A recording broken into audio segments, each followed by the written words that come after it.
ஆண்டவராகிய இயேசு கிறிஸ்துவின் இனிய நாமத்தினாலே உங்களை நான் வாழ்த்துகிறேன்.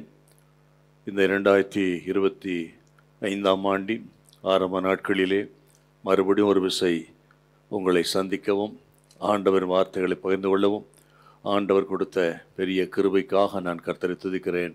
கர்த்தர் நல்லவர். ஹல்லேலூயா, பிரைஸ் தி லார்ட். இந்த வருஷத்தில் இதை கேட்கிறவர்கள், பார்க்கிறவர்கள், வசனத்துக்கு நேராய் நீங்கள் திரும்ப வேண்டும், சத்தியத்தின்படி வாழ வேண்டும். சத்தியத்தின்படி வாழ்கிற வாழ்க்கைத்தான் இந்த வருஷத்தில் நம் மத்தியிலே, குடும்பங்களிலே, ஊழியங்களிலே, திருச்சபைகளிலே ஒரு பலத்த கிரிகளை கொண்டு வரும். ஆகவே நம் வாழ்கிற வாழ்க்கை ரொம்ப முக்கியம். வசனத்தின்படியான வாழ்க்கை மிக மிக முக்கியம்.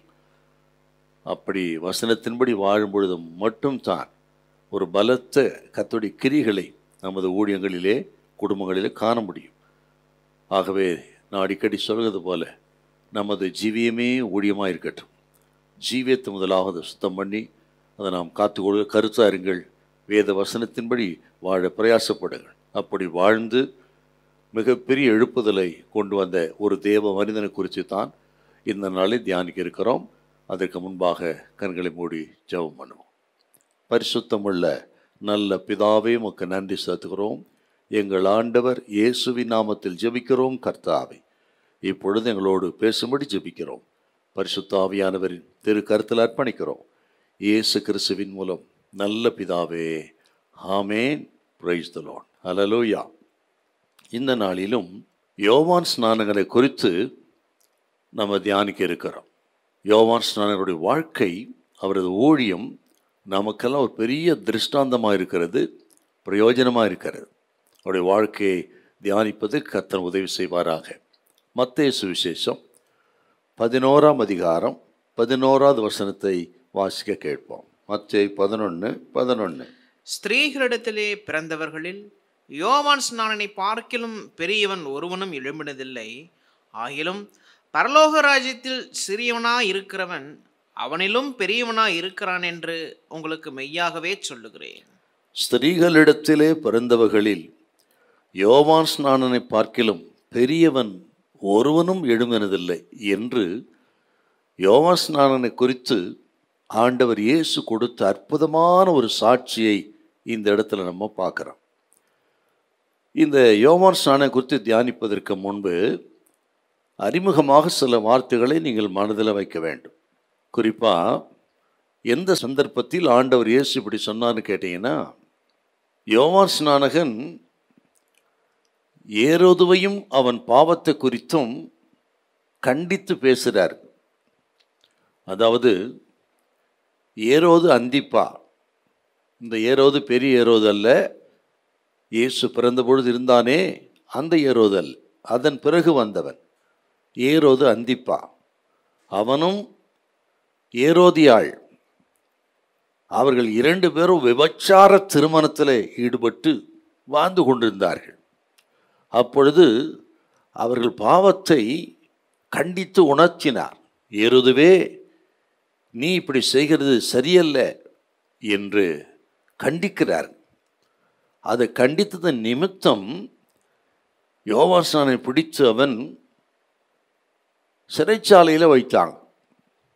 அந்த காலத்தில் அந்த சிறைக்கு பேர் என்னன்னு கேட்டிங்கன்னா, மக்காரஸ் அப்படின்னு ஒரு சிறை. மக்காரஸ்னு கோட்டை. அந்த கோட்டையிலே இவனை ஒரு பகுதியில் சிறையாக யோவான் ஸ்நானகனை ஏரோது வைக்கிறாங்க. அப்படிப்பட்ட ஒரு சூழ்நிலையில் யோவான் ஸ்நானன் சீஷர்கள் சிலர் ஆண்டவரை சந்திக்கிறார்கள்.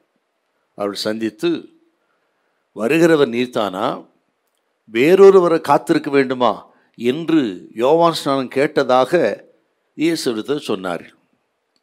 அதற்கு ஆண்டவர் இயேசு சொன்னார், குருடர்கள் பார்க்கிறார்கள், செவிடர்கள் கேட்கிறார்கள், முடவர்கள் நடக்கிறார்கள், இதை போய் யோவான் ஸ்நானனுக்கு சொல்லுங்கள் அப்படி சொல்லி அனுப்புகிறார். அர்த்தம் என்னன்னா, குருடர்கள் பார்ப்பதும், செவிடர்கள் கேட்பதும், முடவர் நடப்பதும் மேசியாவின் ஊழியம். பழைய ஏற்பாட்டு காலத்தில் ஏசாயா 35 அதை பார்க்குறோம். மேசியாவின் ஊழியம். ஆகவே மேசியாவின் ஊழியங்கள் நடக்கிறது. ஆக நான் தான் மேசியா என்பதை நீங்கள் யோவான் ஸ்நானனுக்கு சொல்லுங்கள் என்று சொல்லி அனுப்பினார். அப்படி சொல்லி அனுப்பின பிறகு இருக்கிற ஜனங்களை பார்த்து ஆண்டவர் இயேசு 3 கேள்விகளை கேட்டார். இந்த 3 கேள்விகளும் யோவான் ஸ்நானன் குறித்து ஆண்டவர் புகழ்ச்சியாக சொன்ன சாட்சிங்க. அதுதான் இன்னைக்கு நமக்கு செய்தி. அந்த 3 கேள்விகள் என்ன? அந்த 3 கேள்விகள் மூலம் ஆண்டவர் யோவான் ஸ்நானன் குறித்து என்ன சொன்னாருங்க என்பதை தியானித்து நாமும் இந்த 2025ஆம் வருஷத்தில் ஒரு பரிசுத்தமான வாழ்க்கை, கர்த்தருக்கு பிரியமான அர்ப்பணிப்புள்ள ஒரு வாழ்க்கை வாழ ஆண்டுடைய பலத்த கிரிகளை பார்க்க கர்த்தர் நமக்கு உதவி செய்வாராக. அல்லேலூயா. இப்போ இவர் ஏன் சிறைச்சாலைக்கு போனார்ன்ற அந்த ஒரு இடத்தை வாசிக்கலாமா? நீங்கள் லூக்கா சுவிசேஷம் 3ஆம் அதிகாரம் 19-20 வாசிங்களேன். லூக்கா 3:19-20. கார்பங்கு தேசாதிபதியாகிய ஏரோது தன் சகோதரனான பிலிப்புவின் மனைவி ஏரோதியாளின் நிமித்தமாகவும் தான் செய்த மற்ற பொல்லாங்குகளின் நிமித்தமாகவும் யோவானாலே கடிந்து கொள்ளப்பட்ட போது தான் செய்த மற்ற எல்லா பொல்லாங்குகளும் தவிர யோவானையும் காவலில் அடைத்து வைத்தார். பார்த்தீங்களா? அப்படி யோவான் ஸ்நானகன் சிறைச்சாலையில் இருக்கிறார். அந்த நேரத்தில் தான் அவர் சீஷர்கள் வந்து ஆண்டவரை சந்திக்கிறதாக நம்ம பார்த்தோம். இதில் ஒரு விஷயம் என்னென்னா, ஆண்டவர் இந்த யோவான் ஸ்நானன் குறித்து புகழ்ந்து பேசுகிறார். இந்த 3 கேள்விகளும் அப்படித்தான். 11ஆவது வருஷத்தை வாசி கேட்டோம். ஸ்திரீகளிடத்தில் பிறந்தவர்களிலே யோவான் ஸ்நானனை போல பெரியவன் ஒருவனும் இல்லைன்னு சொன்னார். இந்த புகழ்ச்சி எப்போ சொல்கிறாருன்னா, நீங்கள் 11ஆம் அதிகாரம் 7வது வருஷம் வாசிக்க பார்க்கலாம். அவர்கள் போன பின்பு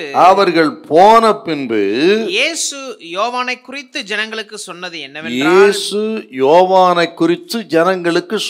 என்னவென்றால், அவர்கள் போன பின்பு, யோவானுடைய சீஷர்கள் போன பிறகு தாங்க யோவானை குறித்து, அதாவது யோவான் நான் சொல்லும் பொழுதெல்லாம் யோவான் ஸ்நானகன் அப்படின்னு மனசில் வைக்கணும், யோவானை குறித்து புகழ்ந்து பேசுகிறாருங்க. அவர்கள் போன பிறகு நம்ம கவனிக்கணும். நம்மெல்லாம் என்ன பண்ணுவோம்? முகத்துக்கு நேராக பேசும்போது புகழ்ந்து பேசுவோம். முகம் மறைந்த பிறகு முறுமுறுக்கிறது, அவர்களை குறித்து இல்லாத பொருளாக சொல்றதெல்லாம் பேசுவோம். தான் மனுஷ சுபாவம். மனுஷனுடைய முகம் மறைந்த பிறகு கண்டது பேசுறது. ஆனால் இயேசுவை பாருங்கள், அவர்கள் போன பிறகுதான் யோவான் ஸ்நானன் குறித்து புகழ்ந்து பேசுகிறார். இதை கேட்குற கர்த்தருடைய பிள்ளைகளே, முகத்துக்கு முன்பாக நம்ம எப்படி பேசுகிறோமோ அதே போல் முகம் மறைந்த பிறகும் பேசணுங்க. அப்படிப்பட்ட ஒரு நல்ல சாட்சியுள்ள கிறிஸ்தவர்களாக நம்ம இருக்கணும். அப்படி தான் சில தீர்மானங்களை எடுக்கணும். போன பின்பு இன்னொரு விஷயங்க, யோவான் ஸ்நானன் சிறையில் இருக்கும் பொழுது தான் யோவான் ஸ்நானன் புகழ்ந்து பேசுகிறார்கள். மனிதர்கள் ஒருவர் எப்போ புகழ்ந்து பேசுவாங்க? அவர்கள் நல்ல வசதி வாய்ப்பில் இருக்கும் பொழுது, உயர்ந்த பதவியில் இருக்கும் பொழுது, எல்லாராலும் புகழப்படும் பொழுது தான் அவர்களை புகழ்வார்கள். ஆனால் இயேசுவை பாருங்கள், ஒரு நீதிக்காக சிறைப்பட்ட அந்த நெருக்கத்தின் மத்தியிலே, உபத்திரவம் பாடுகள் மத்தியில் இருக்கிற தமது தாசனை குறித்து ஆண்டவர் உயர்த்தி பேசுகிறார் என்றால், இது கேட்கிற கர்த்தருடைய பிள்ளைகளே, நமது ஆண்டவர் யார் என்று பாருங்கள். சில நெருக்கத்திற்கெல்லாம் நீங்கள் பாடுகள் மத்தியில் இருக்கலாம், உபத்திரவத்தில் இருக்கலாம், நீங்கள் வெளியே சொல்ல முடியாத வேதனையோடு தவித்து கொண்டிருக்கலாம். இப்படிப்பட்ட நேரங்களில் மனிதர்கள் உங்களை இகழ்ச்சியாக பேசலாம். எனக்கு அப்போவே தெரியும்னு சொல்லுவாங்க. நீ ஜெபம் பண்ணி என்ன பிரயோஜனம்னு சொல்லுவாங்க. விசுவாசம் என்ன ஆச்சுன்னு சொல்லுவாங்க. ஆக நமது நெருக்கடி நிலைமை மனிதர்களுக்கு இகழ்ச்சியாக இருக்குங்க. ஆனால் இயேசுவை பாருங்கள், இந்த நெருக்கடியான காலகட்டத்திலே தான் தமது தாசர்களை அறிந்து அவர் குறித்து ஜனங்கள் மத்தியில் உயர்த்தி பேசுகிறார். இது கேட்குற கர்த்தருடைய பிள்ளைகளே, உங்கள் நெருக்கம் பாடுகள் மத்தியில் மனுஷன் பார்க்குற மாதிரி கர்த்தர் பார்க்க மாட்டார். உங்களை குறித்து ஆண்டவர் உயர்வாக எண்ணி உங்களை குறித்து சந்தோஷப்படுவார்.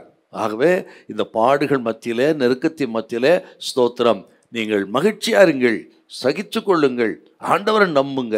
ஒரு நாள் வரும், ஸ்தோத்திரம், உலகமே உங்களை போற்றுகிறது போல கர்த்தர் உங்களை தலைகளை உயர்த்துவார். ஹல்லேலூயா, பிரைஸ் தி லார்ட். அவர்கள் போன பின்பு அப்படின்னு சொன்னால் எவ்வளோ முக்கியமான ஒரு வார்த்தை பாரு. அதில் இன்னொரு வார்த்தை கூட கவனித்து விட்டு நம்ம குறிப்பு கவனிக்கணுங்க. 9வது வசனம் கொஞ்சம் வாசிங்க.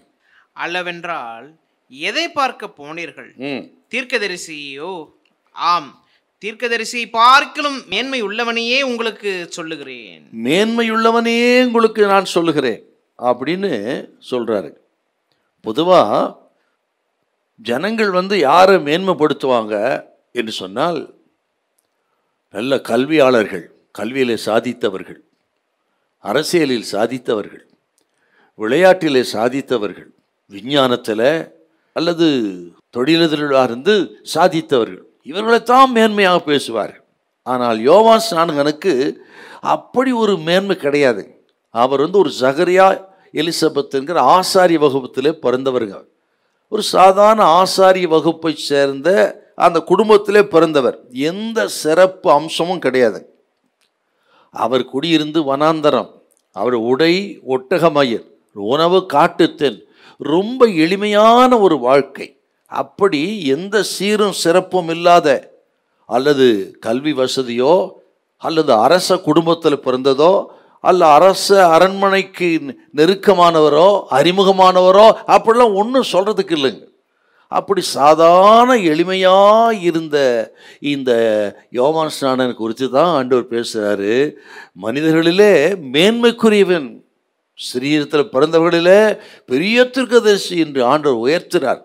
ஆண்டோடைய பார்வை எப்பொழுதும் மனுஷ பார்க்குற மாதிரி பார்க்கறது இல்லைங்க. வேதம் சொல்லுகிறது 1 சாமுவேல் 16:7 மனுஷனோ முகத்தை பார்க்கிறான், கர்த்தரோ இருதயத்தை பார்க்கிறார். அப்படி இருதயத்தை பார்க்கிற ஆண்டவர் இருதயம் எப்படி இருக்கிறது, ஜீவியம் எப்படி, அதைத்தாங்க ஆண்டவர் பார்ப்பார் என்று சொன்னால், இதெல்லாம் நமக்கு ரொம்ப பிரயோஜனமான ஒரு பகுதியாக இருக்கிறது. கவனிங்கள், இது கேட்குற கர்த்தருடைய பிள்ளைகளே, இந்த நாளில் கூட இந்த யோவானுடைய வாழ்க்கை ஆண்டவர் பார்வைக்கு எவ்வளோ மேன்மையாக இருந்தது பாருங்க. அவனை தான் ஆண்டவர் மெச்சுகிறார். மனுஷனால் புகழப்படுகிற புகழ்ச்சி அல்ல, தேவனால் வரும் மகிமைத்தான் நம்ம ஏற்றுக்கிடணும். அப்படிப்பட்ட மகிமை என்றால் வாழ்கிற வாழ்க்கை ரொம்ப முக்கியம். இந்த வருஷத்தில் வசனத்தின்படி ஆண்டவருக்காக அப்படி அர்ப்பணித்து வாழுங்கள். கர்த்தர் உங்களை மேன்மைப்படுத்துவார். ஆண்டவரால் வகிற அந்த புகழ்ச்சி தான் நமக்கு மேன்மை என்பதை மனதில் வைத்து இந்த சத்தியத்தை கேளுங்கள். ஆண்டவர் உங்களை அதிகமாய் ஆசீர்வதிப்பாராக. ஹல்லேலூயா, பிரைஸ் தி லார்ட். சரி, இப்போ இதிலிருந்து யோவானுடைய விசேஷித்த வாழ்க்கையும் ஊழியமும் அதை குறித்து நம்ம தியானிக்க போகிறோம். அதை தியானிப்பதற்கு நான் ஆரம்பத்தில் சொன்னது போல, ஆண்டவர் இயேசு ஜனங்களை பார்த்து கேட்ட அந்த 3 கேள்விகள், அந்த 3 கேள்விகளை எடுத்து அதில் இருந்து இந்த யோவானுடைய ஊழியம் ஜீவியம் நமக்கும் எல்லாருக்கும் எப்படி பிரயோஜனமானது என்பதை தியானிக்க ஆண்டவர் நமக்கு உதவி செய்வாராக. ஹல்லேலூயா, பிரைஸ் தி லார்ட். இப்போ முதலாவது பார்க்கலாம், யோவானுடைய அந்த ஊழியம், அவருடைய குணம், அவருடைய வாழ்க்கை, இதை பார்ப்பதற்கு முதல் கேள்வி பார்க்கலாமா? ஸ்தோத்திரம். மத்தேயு சுவிசேஷம் 11:7 அவர்கள் போன பின்பு இயேசு யோவானை குறித்து ஜனங்களுக்கு சொன்னது என்னவென்றால், எதை பார்க்க வனாந்தரத்திற்கு போனீர்கள்? காற்றினால் அசையும் நாணலையோ? முதல் கேள்வி, எதை பார்க்க நீங்கள் வனாந்தரத்துக்கு போனீர்கள்? காற்றினால் அசையும் நாணலையோ? காற்றினால் அசையக்கூடிய சாதாரண ஒரு சின்ன காற்றுக்கு கூட அசைந்து கொடுக்கக்கூடிய நாணலை பார்க்கவா நீங்கள் வனாந்தரத்துக்கு போனீங்க? வனாந்தரம் என்றால் வனாந்தரத்தில் கூடியிருந்த யோவான் ஸ்நானகனை பார்க்க அப்படின்னு அர்த்தம். காற்றினால் அசையும் நாணலை பார்க்க நீங்கள் போனீர்களோ அப்படின்னு ஆண்டவர் கேட்குறாரு. என்று சொன்னால், இதன் மூலம் ஆண்டவர் என்ன சொல்கிறாருன்னா, யோவான் ஸ்நானகன் யாருன்னு கேட்டிங்கன்னா, அவன் தைரியமானவன் என்று யோவான் ஸ்நானகனின் தைரியமான தன்மையை ஆண்டவர் இங்கே புகழ்ச்சியாக பேசுகிறார். காற்று வீசும் திசைக்கெல்லாம் சாய்ந்து கொடுக்கிற நாணல் அல்ல யோவான் ஸ்நானகன். எந்த பாடுகளுக்கும் உபத்திரவத்துக்கும் நிந்தைக்கும் அவமானத்துக்கும் அசைந்து கொடுக்காத அவன் ஒரு கேதுரு மரம் அப்படி சொல்கிறாரு.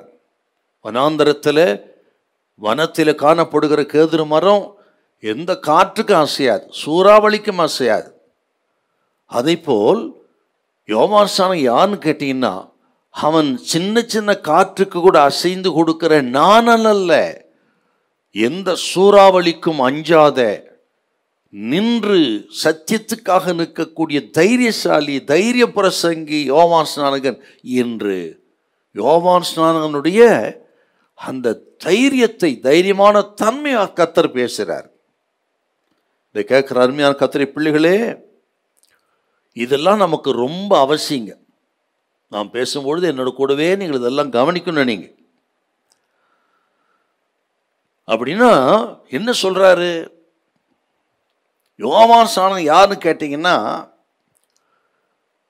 ஏரோதினால் நடத்தப்படுகிற இந்த பொல்லாங்கு தேசத்தில் நடக்கிற பரிசேயர்கள், சதுசேயர்கள் மூலமாக நடக்கிற மாய்மாலங்கள், பாவங்கள், அக்கிரமங்கள், இவைகள் எல்லாவற்றையும் கண்டு அமைதியாயிருக்கிற பிரசங்கி அல்ல. அமைதியா இருக்கிறதை விட துன்பப்படுவதே மேல் என்று துன்பத்தை தெரிந்து கொண்டு சத்தியத்துக்காக நின்ற தைரியசாலி யோவான் ஸ்நானகன் அப்படின்னு ஆண்டவர் சாட்சி கொடுக்கிறார். ஏதோ சுயநலத்துக்காக, தன் உயிரை காப்பாற்றிக் கொள்வதற்காக பொய் சொல்லி வாழ்கிறதை விட சாவதே மேல் என்று தன்னை அர்ப்பணித்து சிறைக்கு போனவர் யோவான் ஸ்நானகர் அப்படின்னு ஆண்டவர் சொல்றாருங்க. யோவான் ஸ்நானகன் ஏதோ பலகீனமானவனோ, சின்ன சின்ன காற்றுக்கெல்லாம் ஊசலாடுகிற மனுஷன் அல்ல. அவன் தைரிய பிரசங்கி, சத்தியத்துக்காக நிற்கிறவர் என்று ஆண்டவர் யோவான் ஸ்நானகன் புகழ்ந்து சொன்ன வார்த்தை தான். எதை பார்க்க போனீங்க? காற்றினால் அசையும் நாணலையோ? இல்லை. யோவான் ஸ்நானகன் அவன் சத்தியத்துக்காக நிற்கிற தைரியசாலி. இப்படி இருந்த யோவான் ஸ்நானகனையும் அநேகர் பின்பற்றினார்கள். அதுதாங்க நமக்கு ரொம்ப மகிழ்ச்சி. இதை கேட்குற கர்த்தருடைய பிள்ளைகளே, இப்படி கடினமாய் பேசினாலும் சத்தியத்தை தாராளமாக தைரியமாய் பேசின இந்த யோவான் ஸ்நானகனை சிலர் பின்பற்றினார். அப்படி உண்மையுள்ளவர்கள் இருக்கத்தான் செய்தார்கள். நீங்கள் 3ஆம் அதிகாரம் மத்தேயு 5-6 கொஞ்சம் வாசிங்க. மத்தேயு 3:5-6. அப்பொழுது எருசலேம் நகரத்தாரும் யூதேய தேசத்தார் அனைவரும் யோர்தானுக்கு அடுத்த சுற்றுப்புறத்தார் யாவரும் அவனிடத்திற்கு போய் தன் பாவங்களை அறிக்கையிட்டு யோர்தான் நதியில் அவனால் ஞானஸ்நானம் பெற்றார்கள். பார்த்தீங்களா? அதையும் கேட்டு கீழ்ப்படிந்து ஞானஸ்நானம் பெற்ற உண்மையுள்ளவர் இருந்தார்கள். ஆண்டவர் என்ன சொல்றாருன்னா, அப்படிப்பட்ட உண்மையுள்ளவர்களாய் நாம் இருக்க வேண்டும் என்று ஆண்டவர் விரும்புகிறார்.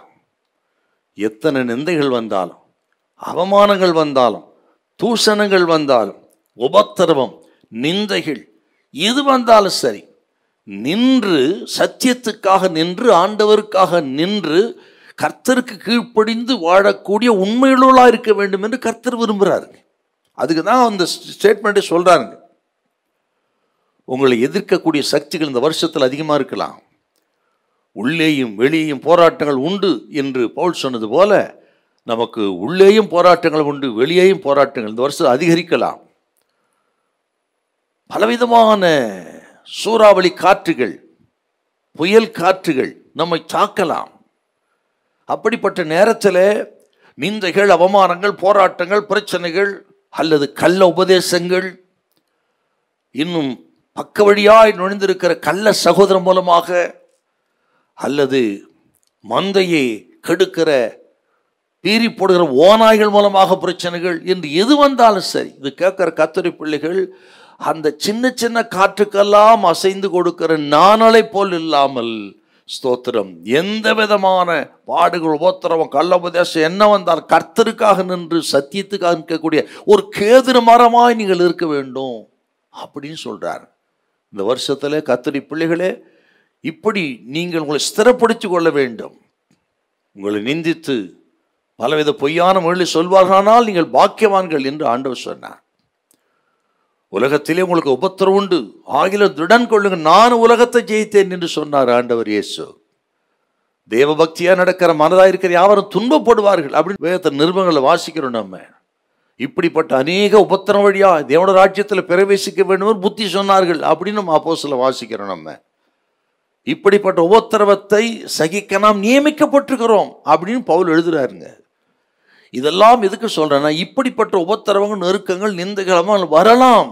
இந்த வருஷத்துல ஆகவே அப்படிப்பட்ட நேரங்களில் யோவான் ஸ்நானங்களைப் போல ஒரு கேதுரு மரத்தை போல நீங்கள் நிற்கணும். சத்தியத்துக்கு ஆண்டவருக்காக நெல்லுங்கள். கர்த்தர் உங்கள் பக்கத்தில் இருப்பார், உங்கள் அருகில் இருப்பார், உங்களுக்கு உதவி செய்வார். ஸ்தோத்திரம். ஒன்றும் உங்களை சேதப்படுத்த மாட்டாது. உங்கள் காரியங்கள் ஜெயமாயிருக்கும். ஹல்லேலூயா. Praise the Lord. சில வசனத்தை வாசிக்க பார்க்கலாம். அப்படித்தாங்க இந்த வருஷத்தில் கர்த்தர் உங்களை திடப்படுத்துவார் நான் விசுவாசிக்கிறேன். சத்தியத்தின்படி வாட நினைக்கிற, சத்தியத்தை நேசிக்கிற மக்களுக்கு ஆண்டவர் கொடுக்கிற ஒரு அருமையான வாக்குத்தத்தம்னு எடுத்துக்கலாம். நீங்கள் எரேமியா 15:20 கொஞ்சம் வாசிங்க. 15:20. உன்னை இந்த ஜனத்துக்கு எதிரே அரணான வெண்கல அலங்கமாக்குவே, அவர்கள் உனக்கு விரோதமாக யுத்தம் பண்ணுவார்கள், ஆனாலும் உன்னை மேற்கொள்ள மாட்டார்கள். உன்னை மேற்கொள்ள மாட்டார்கள். உன்னை ரட்சிப்பதற்காகவும், உன்னை ரட்சிப்பதற்காக, தப்புவிப்பதற்காக நான் உன்னுடனே இருக்கிறேன். நான் உன்னுடனே இருக்கிறேன். இது கேட்கிற கர்த்தருடைய பிள்ளைகளே, கர்த்தர் உங்களை பார்த்து தான் சொல்லுகிறார். எரேமியா பார்த்து சொன்ன வார்த்தை உங்களை பார்த்து சொல்லுகிறார். உங்களை தப்புவிப்பதற்காக நான் உங்களுடனே கூட இருக்கிறேன். ஸோ உங்களை வெண்கல அலங்கமாக்குவேன். உங்களை அடிக்க எந்த சக்தியால முடியாது. சோத்திர வசனத்தில் நில்லுங்கள், சாட்சியா நில்லுங்கள், வசனத்தின்படி வாழ ஒப்பு கொடுங்கள். உங்களை தப்புவிப்பதற்காக நான் உங்களோடு கூட இருக்கிறேன். ஹல்லேலூயா. இன்றைக்கு இந்த வசனத்தை கேட்கிற தேவ பிள்ளைகளே, ஒருவேளை சத்தியத்துக்கு அப்படி வாழ்ந்து கொண்டிருக்கலாம். நீங்கள் அநேக நிந்தைகள், போராட்டங்கள் வரலாம். பயப்படாதிருங்க. உங்களை தப்புவிக்க, பாதுகாப்ப கர்த்தர் உங்களோடு கூட இருக்கிறார். சோத்திரம். ஆண்டவர் சொல்லுகிறார், ஒருபோது நீங்கள் வெட்கப்பட்டு போவது இல்லை. Hallelujah. Praise the lord. Praise the lord. இந்த புது வருஷத்தில் இதெல்லாம் உங்களுக்கு நல்ல வாக்குத்தத்த வார்த்தையாக எடுத்துக்கொண்டு பலப்படுங்கள், தைரியப்படுங்கள். சங்கீதம் 144:1 கூட வாசிங்க பார்க்கலாம். என் கைகளை போருக்கும் என் விரல்களை யுத்தத்திற்கும் படிப்பிக்கிற என் கண்மலையாகிய கர்த்தருக்கு ஸ்தோத்திரம். வாசிங்களா? என் கைகளை போருக்கும் விரல்களை யுத்தத்துக்கும் படிப்பிக்கிற கர்த்தர்னா, அப்படி நம்மை யுத்தத்துக்கு உருவாக்கி யுத்த காலத்தில் நின்று வெற்றி பெற செய்கிற வெற்றி வேந்தராக இயேசு இருக்கிறார் என்றார். இதை கேட்கிற கர்த்தருடைய பிள்ளைகள் எதற்கும் பயப்படாதிருங்கள். ஆண்டவர் இயேசு சேனைகளின் கர்த்தர் நம்மோடு கூட இருக்கிறார். ஹல்லேலூயா. Praise the lord. வேதாகமத்தில் பார்த்தீங்கன்னா, இப்படி சில தைரியமாக நின்ற யோவான் ஸ்நானகனை போல தைரியமாக நின்ற சில தேவ மனிதர்களை இந்த நேரத்தில் நினைவு கூறணும். நான் விசுவாசிக்கிற ஆண்டவர் அதை அப்படித்தான் நமக்கு நினைவுபடுத்துகிறார். சில தேவ மனுஷர்கள் சொன்ன வார்த்தையெல்லாம் பாருங்களேன். நெகேமியா 6:11. நெகேமியா குறித்து அவங்க பார்க்குறோம். நெகேமியா 6:11. அதற்கு நான், என்னை போன்ற மனிதன் ஓடி போவானோ, என்னை போன்ற மனிதன் ஓடி போவானோ, என்னை போன்றவன் உயிர் பிழைக்கும்படி தேவாலயத்திலே போய் பதுங்குவானோ, நான் போவதில்லை. அலங்கத்தை கற்ற பெரிய முயற்சியில் இருக்கிறாருங்க. அதை கெடுக்கும்படி சத்துருக்கள் முயற்சி பண்றாங்க. சன்பல்லாத்து, தோபியா போன்றவர்கள், இன்னும் 4 பக்கத்தும் 4 விதமான விரோதிகள் வந்து எப்படியாவது வேலை கெடுக்கும்படி நெகேமியா மனம் தளர்ந்து போகத்தக்கதாக வார்த்தைகளை சொல்லி கெடுக்க பார்க்கிறாங்க. அப்போதான் அவர் சொன்னது, என்னை போன்ற மனிதன் ஓடி போவானோ, நான் போவதில்லை. என்ன ஒரு தைரியம் பாருங்க. இதை கேட்கிற கர்த்தருடைய பிள்ளைகளே, உங்கள் ஊழியத்திலும் சரி, குடும்ப காரியங்களையும் சொல்லி உங்களை வந்து திசை திருப்புற சக்திகள் இருக்கலாம், மனமடிவாக்கக்கூடிய சக்தி இருக்கலாம், உங்களை சோர்ந்து போகக்கூடிய சக்திகள் இருக்கலாம். நாள்தோறும் மனிதர்கள் மூலம், பிசாசு மூலம் வரலாம். சோர்வை உண்டு பண்ணலாம், மன உளைச்சலை உண்டு பண்ணலாம், மன சோர்வை உண்டு பண்ணலாம். கர்த்தர் உங்களோடு பேசுகிறார். என்னை போன்ற மனிதன் ஓடி போவானோ என்று சொன்னது போல அந்த கர்த்தர் வைத்த ஸ்தானத்தை விட்டு ஓடி போகக்கூடாது. அங்கே நில்லுங்க. ஸ்தோத்திரம். கர்த்தர் உங்களோடு கூட இருந்து உங்களை காக்கும்படிக்கு உங்களுடனே கூட இருப்பார். Hallelujah. Praise the lord. Praise the lord. ஆண்டவர் வைத்த ஸ்தானத்தில் எத்தனை சோதனை வந்தாலும் நிற்கணுங்க. அதுதான் தேவ பிள்ளைகளுக்கு அடையாளம். இன்னொரு பகுதி இருக்கிறது. உங்கள் பரிசுத்தத்துக்கு கேடு என்று சொன்னால் அந்த இடத்தை விட்டு ஓடி போவது தான் ஞானம். அதுதான் யோசேப்பின் அடையாளம். நமக்கு பரிசுத்தத்துக்கு கேடு என்று சொன்னால் ஓடி போயிடணும். எங்கே ஓடி போகணுமோ ஓடி போகணும், எங்கே நிற்கணுமோ நிற்கணும். ஆகவே தான் சொன்னேன், கர்த்தர் வைத்த ஸ்தானத்தில் நெல்லுங்கள்.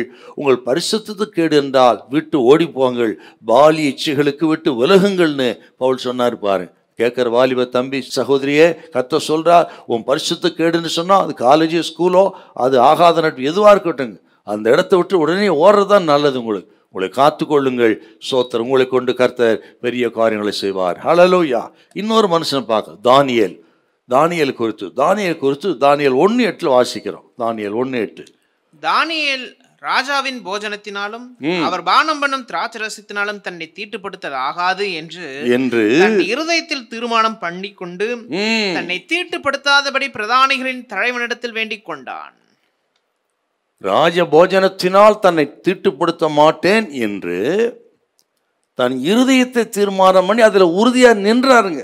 சாத்ராக், மேஷாக், ஆபேத்நேகோ, தானியேல் 4 பேர் நின்னாங்க பாருங்க. என்றால் இன்றைக்கு ஆண்டவர் சொல்றாருங்க, அது ராஜ சமூகமா இருக்கட்டும், அரண்மனையா இருக்கட்டும், உயர்ந்த பதவியா இருக்கட்டுங்க, உங்கள் பரிசுத்தத்துக்கு கேடு என்று சொன்னால் அங்கே ஆண்டவருக்காக நிற்கணும். விலகி ஓடுறது விலகி போயிடணுங்க. அதான் ரொம்ப முக்கியம். விளக்க வேண்டியது விளக்கணும். ராஜபோஜனத்தை விளக்குறா இருப்பாரு. அப்படி இருதயத்திலே நீங்கள் தைரியமா நீங்க நிற்கணும் ஆண்டவருக்காக. தானியேல் போல். தானியேலை கர்த்தர் கைவிட்டாரா? அதே அதிகாரம் 1:17 நீங்க வாசிங்க பார்க்கலாம் கொஞ்சம். இந்த 4 வாலிபருக்கும் தேவன் சகல எழுத்திலும் ஞானத்திலும் அறிவையும் சாமர்த்தியத்தையும் கொடுத்தார். தானியேலை சகல தரிசனங்களையும் சொப்பனங்களையும் அறியத்தக்க அறிவுள்ளவனாக்கினார். அதே அதிகாரத்துக்கு கடைசி வாசி பாருங்க. 10 மடங்கு சமர்த்தர்களாக மாத்தினார். ஆண்டவருக்காக நீங்க நின்னீங்கன்னா, தைரியமா நின்றால் கர்த்தர் கைவிட மாட்டார். 10 மடங்கு உங்களை சமர்த்தர்களாக கர்த்தர் மாற்றும். உங்களோடு வேலை செய்கிற, உங்களோடு படிக்கிற, உங்களோடு இருக்கிற அவர்கள் எல்லாரை காட்டிலும், உங்களுக்கு போதித்தவர்களை காட்டிலும், உங்கள் நண்பர்களை காட்டிலும் 10 மடங்கு சமர்த்தர்களாய் தேசத்திலே தேவன் உங்களை உயர்த்துவார் இந்த வருஷத்துல. ஹல்லேலூயா. ஆண்டவருக்காக, வசனத்துக்காக, பரிசுத்தத்துக்காக, ஜெபத்துக்காக நில்லுங்கள் தைரியமா. இன்னொருத்தர் பார்க்கலாம். அதே தானியேல் 3ஆம் அதிகாரம் 16, 17, 18 வசனத்தை கூட வாசிக்கலாம். சாத்ராக், மேஷக், ஆபேத்நேகோ என்பவர்கள் ராஜாவை நோக்கி, நேபுகாத் நேச்சாரே, இந்த காரியத்தை குறித்து உமக்கு உத்தரவு சொல்ல எங்களுக்கு அவசியம் இல்லை. நாங்கள் ஆராதிக்கிற எங்கள் தேவன் எங்களை தப்புவிக்க வல்லவராய் இருக்கிறார். அவர் எரிகிற அக்கினி சூளைக்கும் ராஜாவாகி உம்முடைய கைக்கும் நீங்களாக்கி விடுவிப்பார். விடுவிக்காமற் போனாலும் நாங்கள் உம்முடைய தேவனுக்கு ஆராதனை செய்வதும் இல்லை, நீர் நிறுத்தின பொற்சிலையை பணிந்து கொள்வதும் இல்லை என்கிறது ராஜாவாகி உமக்கு தெரிந்திருக்க கடவுள். கொடூரமான அரசங்க. சூளை 7 மடங்கு சூடாக்கணும்னா பார்த்துக்குங்க. அந்த ராஜாக்குன்பாக என்ன தைரியம் பாருங்க. சோத்திரம். நாங்கள் நீர் நிறுத்தின சிலையை நாங்கள் பணிய மாட்டோம் என்று யாத்ராம் 20ஆம் சொல்லப்பட்ட 10 கற்பனை ஒன்றில் அந்த ஒன்றுக்காக நின்றார்கள் என்று சொன்னால், அப்படிப்பட்ட தைரியம் நமக்கு வேணும் இந்த வருஷத்தில். நம்ம ஆராதிக்கிற இயேசு ஜீவனுள்ள தெய்வம் என்று ஆண்டவரையே பற்றி கொண்டு ஆராதிக்கிற தைரியசாலிகள் ஆண்டவருக்கு வேண்டும். யோவான் ஸ்நானகனை போல, நெகேமியாவை போல, தானியேலை போல, சாத்ராக், மேஷக், ஆபேத்நேகோ போல நில்லுங்கள். நான் சுருக்கமாக சொல்ல, பாவத்துக்கு விரோதமாய் போராடுவது ரத்தம் சிந்தத்தக்கதாக எதிர்த்து நில்லுங்கள். இவரை 12 நாளில் வாசிக்கிறோம். நம்ம பாவத்துக்கு விரோதமாக எதிர்த்து போராடுங்க. ரத்தமே சிந்தனால் அப்படின்னா உயிரே போனாலும் சரி, பாவத்துக்கு எதிர்த்து நில்லுங்கள், பரிசுத்தமாக வாழுங்க. அப்படிப்பட்ட தைரியசாலிகளை ஆண்டவர் எதிர்பார்க்க. அப்படிப்பட்ட தைரியசாலி தான் யோவான் ஸ்நானகன். யோவான் ஸ்நானகன் போல தைரியசாலிகள் எதிர்த்து நிற்கணும். ஏறாவது அவருடைய பாவத்தை கண்டித்து உணர்த்தான். தலை போனாலும் பரவாயில்ல அப்படி எதிர்த்து நின்னார் பாருங்க. தலையே போய் விட்டது அவருக்கு, ஆகிலும் நின்றார் பாரு. அப்படிப்பட்டவர்கள் பரிசுத்தத்துக்காக வைராக்கியம் மாட்டுகிற மக்கள் இன்னைக்கு வேணும் சபைக்கு. கேட்கிற தேவ பிள்ளைகளே, என்ன ஆனாலும் சரி, பரிசுத்தத்துக்காக வைராக்கியம் பாராட்டல் இந்த வருஷத்துல ஆண்டு உங்கள் படுத்தத்தில் நிற்பார். உங்களுக்காக பலத்த கிரியில கர்த்தர் செய்வார். ஆண்டவர் சொல்றார், அந்த கையுமையுமா பிடிப்பட்ட ஸ்திரியை பார்த்து, போ, இனி நீ பாவம் செய்யாதா அப்படி சொன்னாருங்க. யோவான் 8:11. என்ன அர்த்தம்? நீ பாவம் செய்யாதன்னா ஏதோ கண்டு காணாம விட்டான்னு அர்த்தம் கிடையாதுங்க. என்ன அர்த்தம்? நீ போய் பாவத்துக்கு விரோதமாக எதிர்த்து போராடு. இதுவெல்லாம் அப்படி வாழ்ந்துட்ட, இனி அப்படி வாழாத. இனி போகிற உலகத்தில் பாவத்துக்கு விரோதமாக எதிர்த்து நீ போராடு அப்படி சொல்கிறாங்க. நீ எதிர்த்து போராடி வாழ்ந்து காட்டு என்று அந்த ஸ்திரீக்கு சொல்லி அனுப்புகிறார். நமக்கு சொல்கிற வார்த்தைங்க அதெல்லாம். ஆண்டவர் இயேசு சொல்கிற வார்த்தை, வாழ்ந்து காட்டுங்கள், பரிசுத்தமாக பாவத்துக்கு விரோதமாக எதிர்த்து நின்று பரிசுத்தமாக வாழ்ந்து காட்டுங்கள் இந்த வருஷத்தில். அப்படிப்பட்ட தைரியசாலிகளை தேவன் தேடுகிறார். அவர்கள் தான் யோவான் ஸ்நானகனை போன்றவர்கள். அவர்களை கர்த்தர் ஒரு நாளும் கைவிடவே மாட்டார். ஹல்லேலூயா, ஆமென். அருமையான ஒரு ஸ்டேட்மெண்ட் பாருங்க, யோவான்சனுடைய வார்த்தைகள்லாம் பிரைஸ் தரும். அன்றைக்கு இருந்த பரிசேயர்களும் சதுசேயர்களும் ஏரோதுடைய பாவத்தை கண்ணு காணாம விட்டுட்டாங்க. ஆனால் யோவான்ஸ்நானன் அப்படி இல்லை, கண்டித்து உணர்ச்சிறான். அதற்காகவே சிறைக்கு போனாருங்க அவர். என்ன ஆனாலும் சரி, தன் செய்தியை மாத்தலை. பார்த்தீங்களா? ஊழியக்காரன் கவனிக்கணுங்க, எதுக்கும் உங்கள் செய்தி எங்கள் மாற்றக்கூடாது. இந்த வருஷத்தில் எதுவும் நடக்கலாம், கலாச்சாரங்கள் வித்தியாசமாக இருக்கலாம், கள்ளோபதேசங்கள் பெருகலாம், மனுஷரை பிரியப்படுத்துவதற்காக எதையும் செய்யக்கூடாது நம்ம. ஆகவே செய்தியை மாற்றாதீங்க. கர்த்தர் சொன்ன செய்தியை அறிவிங்கள், அப்படி வாழ்ந்து காட்டுங்கள். உங்கள் ஜீவியமே ஊழியமாக இருக்கட்டும். உங்கள் மூலம் பெரிய எழுப்புதல் உண்டாகும். உங்கள் மூலம் கர்த்தர் பலத்த கிரிகளை சபைகளை செய்வார், தேசத்தில் பட்டணத்தில் செய்வார். அப்படிப்பட்ட ஊழியர்கள் தேவை, அப்படிப்பட்ட தேவ மனிதர்கள் தேவை, விசுவாச மக்கள் நமக்கு வேணும் என்பதை மனதில் வைத்து ஸ்தோத்திரம். இந்த யோவான்ஸ்நானனை போல எல்லா நிலைகளிலும், நானலை போல இல்லை, கேதுரு மரத்தை எடுத்து நில்லுங்கள். ஆண்டு உங்களுக்காக காரியங்களை செய்வார். உங்கள் காரியங்கள் எல்லாம் ஜெயமாக இருக்கும். ஹல்லேலூயா, பிரைஸ் தி லார்ட். முதல்ல பார்த்தோம் யோவான்ஸ்நானனை குறித்து கேட்ட முதல் கேள்வி. ரெண்டாவது கேள்வி 11:8 அல்லவென்றால் எதை பார்க்க போனீர்கள்? மெல்லிய வஸ்திரம் தரித்த மனுஷனையோ? மெல்லிய வஸ்திரம் தரித்திருக்கிறவர்கள் அரசர் மாளிகையிலும் இருக்கிறார்கள். ரெண்டாவது கேள்வி கேட்கிறார். அங்க இருக்கிற ஜனங்களை பார்த்து ஆண்டவர் கேட்கிறார், எதை பார்க்க நீங்கள் வனாந்தரத்துக்கு போனீர்கள்? மெல்லிய வஸ்திரம் தரித்தவர்களையோ அப்படின்னு கேட்கிறார். ஏன் அப்படி கேட்டார்னா, யோவான்ஸ்நானகன் மெல்லிய வஸ்திரம் தரித்து ஆடம்பரமான விருந்துகளிலே இருந்து திளைத்து போனவன் அல்ல, ஆடம்பர வாழ்க்கை வாழ்ந்தவன் அல்ல, ஆடம்பர விருந்துகளிலே இருந்து விருந்தும் கதியாக இருந்தவன் அல்ல, ஆடம்பர வாழ்க்கையை பிரியப்படாத, ஆடம்பரமாய் வாழ வேண்டும் என்று எண்ணாத, தன்னை இயேசுவுக்கென்று அர்ப்பணித்து விட்ட, இயேசுவுக்கென்று வழியை ஆயத்தம் பண்ணும்படியாக தன் அடைப்பிலே உறுதியாய் நிற்கக்கூடியவன். ஆண்டவருக்கென்று வழி ஆயத்தம் பண்ணுகிறவன் எப்படி இருக்கணும் அப்படின்னு வாழ்ந்து காட்டினவருங்க யோவான்ஸ்நானன். எப்படி வாழலான்றது கிடையாது, கவனிக்கணும். நமது ராஜாதி ராஜா ஆண்டவர் சீக்கிரம் வரப்போகிறார். அவரை வரவேற்க காத்திருக்கிறோம். நம்ம அவருக்காக அர்ப்பணித்து அவருக்காக காத்திருக்கிற நாம் எப்படி இருக்கணும்னு வாழ்ந்து காட்டினவருங்க யோவான்ஸ்நானன். மெல்லிய வஸ்திரம் தரித்து சொன்னால் என்ன அர்த்தங்க? அப்படி மெல்லிய வஸ்திரம் தரித்து விருந்தே கதியாக கிடக்கிற ஆடம்பர வாழ்க்கை வாழ்ந்தவனால யோவான்ஸ்நானன் அப்படி சொன்னா, யார் அந்த யோவான்ஸ்நானன்? அவன் சுயவெறுப்பு உள்ளவன். சுயவெறுப்பு, செல்ஃப் டினையல், சுயவெறுப்பு, சுய கட்டுப்பாடு, செல்ஃப் கண்ட்ரோல். சுயவெறுப்பும் சுய கட்டுப்பாடும் உள்ள ஆண்டவருக்காக வழி ஆயத்தம் பண்ணினவன் யோவான்ஸ்நானன். சுய வெறுப்பும் சுய கட்டுப்பாடு உள்ளதான் வாழ முடியும். உணவிலே எளிமை, காட்டுத்தேனை புசித்தார். உடையிலே எளிமை, ஒட்டகமயிர் உடைய தரித்திருந்தார். இருப்பிடத்தில் எளிமை, வனாந்தரத்தில் வாழ்ந்தார். இப்படி வனாந்தரம், ஒட்டகமயிர், காட்டுத்தேன் அப்படின்னு சொன்னா என்ன அர்த்தங்க? அதுக்கு நமக்கு சுய கட்டுப்பாடு வேணும்னு அர்த்தம், சுய வெறுப்பு வேணும்னு அர்த்தம். ஆண்டவர் இயேசு சொன்னார், லூக்கா சுவிசேஷம் 9:23 கொஞ்சம் வாசிங்களேன். அதுதாங்க கிறிஸ்தவம். இன்றைக்கு கிறிஸ்தவம் திசை மாறி போய் கொண்டிருக்கிறது. வேதனையான விஷயங்க. இன்னைக்கு இயேசுநாதை அவர் பின்பற்றக்கூடிய எப்படி இருக்கணும்னு சொன்னாருங்க. வாசிக்கலாமா? லூக்கா 9:23. பின்பு அவர் எல்லாரையும் நோக்கி, ஒருவன் என் பின்னே வர விரும்பினால் தன்னைத்தான் வெறுத்து தன் சிலுவையை அனுதினமும் எடுத்துக்கொண்டு என்னை பின்பற்ற கடவன்.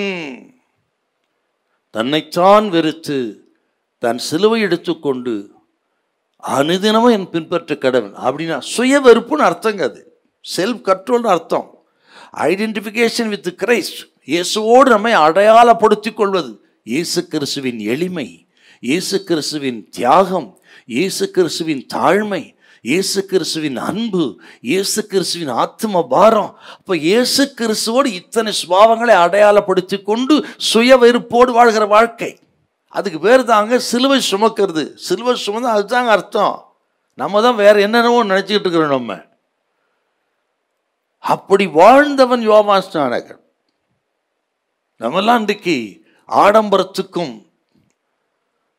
ஆடம்பர விருந்துகளுக்கும் ஆடம்பர உடைகளுக்கும் அடிமையாயிட்டோம். நம்ம இன்னைக்கு கிறிஸ்துவம் அப்படிதாங்க இருக்குது. இன்னைக்கு இந்த கேட்கிற கத்தரி பிள்ளைகளே, அநேகர் இன்னைக்கு கிறிஸ்தவர் இப்படிப்பட்ட காரியங்களுக்கு அடிமையாய் கிடக்கிறோம். நம்ம அதுலேருந்து ரிலீஸ் ஆகணும். நம்ம நான் இப்படி சொல்றதுனால இப்போ ஒரு தரித்திர போல இருக்குன்னு அர்த்தம் கிடையாதுங்க. நல்லா கவனிக்கணுங்க. யோவான் ஸ்நானகன் போல காட்டுது ஏனோ ஒட்டகமயருடைய தரித்து வனாந்தத்தை குடிக்கணும், அப்படி அர்த்தம் இல்லை.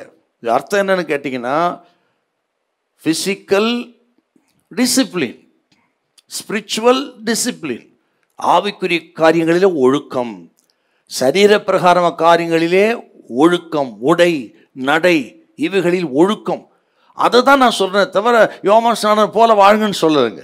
ஆகவே தரித்திர போல இருங்க என்று சொல்ல. எவ்வளோ இருக்குது இருக்கட்டும், வசதியாக இருங்க, ரொம்ப சந்தோஷம். ஆனால் வாழ்கிற வாழ்க்கை ஒரு எளிமையான வாழ்க்கை வாழணுங்க ஆண்டவருக்காக. நான் சுருக்கமாக உங்களுக்கு சொல்கிறேன். இப்படி சொல்வதை குறித்து நீங்கள் வருத்தப்பட வேண்டாம் இது கேட்குறவங்க. ஆனால் இதோடைய மைய கருத்து அதுதான். நமது தேவைகளை குறைத்து கொண்டு ஆண்டவருக்கு பிரியமான வாழ்க்கை வாழ்வது. சிம்பிளாக சொல்லப்போனால் யோவான் அப்படி தான் வாழ்ந்தார். ஆசாரிய வகுப்பில் பிறந்தவருங்க அவர். ஆசாரியர்களுக்கு சொகுசான வாழ்க்கை அன்னைக்கு. இந்த மூணுமே சொகுசு அவங்களுக்கு. வீடு, சாப்பாடு, ட்ரெஸ்ஸு, மூணும் சொகுசு அவங்களுக்கு. அதெல்லாம் வெறுத்து வாழ்ந்தாருங்க என்று சொன்னால் அதை தான் சொன்ன உங்களுக்கு. நமது தேவைகளை குறைத்து கொண்டு தேவனின் தேவையை அறிந்து அவர் பிரியப்படுத்தி வாழ்கிற வாழ்க்கை. அப்படி வாழுங்க, ஒரு குறையும் அப்பா உங்களுக்கு வைக்க மாட்டான். நான் சேலஞ்சாக சொல்கிறேன் உங்களுக்கு. ஏன்னா ஆண்டவர் இயேசு அப்படி சொன்னாருங்க. என்ன சொன்னாருங்க? மத்தேயு சுவிசேஷம் 6ஆம் அதிகாரம் 31 கொஞ்சம் வாசிங்களேன். இன்றைக்கும் அது நமக்கு அப்ளிகபிள் ஆகுங்க. அது 6:31. ஆகையால் எண்ணத்தை உண்போம், எண்ணத்தை உண்போம், எண்ணத்தை குடிப்போம், எண்ணத்தை உடுப்போம் என்று கவலைப்படாதிருங்கள். கவலைப்படாதிருங்கள். பார்த்தீங்களா? எண்ணத்தை உண்போம், எண்ணத்தும் கவலைப்படாதுங்க, நாளை தினத்துக்கு கவலைப்படாதுங்க, நான் பார்த்துக்கிறேன்னு சொல்கிறாருங்க. ஆகாய்த்து பொருளை கவனித்து பாருங்கள், காட்டு புஷ்பங்களை கவனித்து பாருங்கள், அவர்களை போஷிக்கிறேன், நான் போஷிக்க மாட்டேனா என்றால், ஆக ஒவ்வொரு நாள் ஆண்டவரை நம்பி ஆண்டவருக்காக நீங்கள் அப்படி வாழணுங்க. ஆகவே தான் சுருக்கமாக உங்களுக்கு சொன்னேன், நமது தேவைகளை குறைத்து கொண்டு தேவனின் தேவையை அறிந்து அதை நிறைவேற்றுவதில் தீவிரப்படுங்கள். பவுல் ஒரு வார்த்தை சொல்வார், அருமையான வசனங்க. 1 கொரிந்தியர் 6:12 கொஞ்சம் வாசிங்க. 1 கொரிந்தியர் 6:12. எல்லாவற்றையும் அனுபவிக்க எனக்கு அதிகாரம் உண்டு, அதிகாரம் உண்டு, ஆகிலும் எல்லாம் தகுதியாய் இராது, ஆகிலும் எல்லாம் எனக்கு தகுதியா இருக்காது, எல்லாவற்றையும் எனக்கு அனுபவிக்க அதிகாரம் உண்டு, எல்லாவற்றையும் அனுபவிக்க அதிகாரம் உண்டு, ஆகிலும் நான் ஒன்றிற்கும் அடிமைப்பட மாட்டேன், ஆகிலும் ஒன்றுக்கு நான் அடிமைப்பட மாட்டேன்.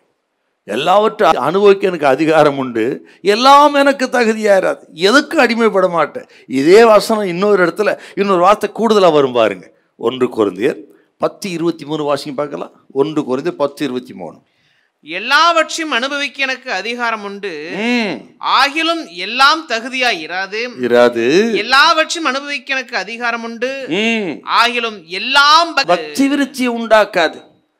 அப்போ உடை உடுத்துவது காரியம், சாப்பாட்டு காரியங்கள், நடைமுறை எல்லாம் பக்தி விருத்தி உண்டு பண்ணணுங்க.